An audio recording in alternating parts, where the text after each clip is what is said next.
नमस्कार, मी श्रीनाथ विजय कुलकर्णी. माझे बाबा विजय कुलकर्णी 70% दिव्यांग आहेत. मागील काही दिवसापासून मनीषा कुलकर्णी व दत्तात्रय जाधव यांच्यामध्ये प्रेम संबंध असल्याचे आमच्या निदर्शनास आले.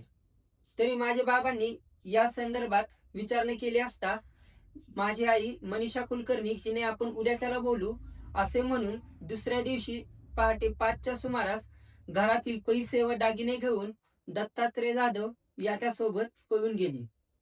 या प्रकरणाच्या संदर्भात आम्ही अकलूज पोलीस स्टेशन मध्ये गुन्हाही दाखल केला.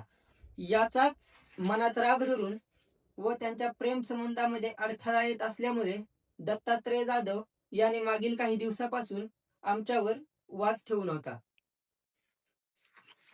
त्यानंतर आम्ही काही कारणानिमित्त काल 28/5/2026 रोजी सोनवडी मार्गे फलटणला जात असताना दत्तात्रय जाधव याने आम्हाला पाहिले व शिवीगाळ करून आमच्यावर जीवघेणा हल्लाही केला व मनीषाचे आणि माझे प्रेम आहे, आम्ही लवकरच लग्न करणार आहोत, अकलूज पोलीस स्टेशनला टाकलेली केस माघारी घ्या नाहीतर जीवानीशी मारले जाचाल अशी धमकी सुद्धा दिली.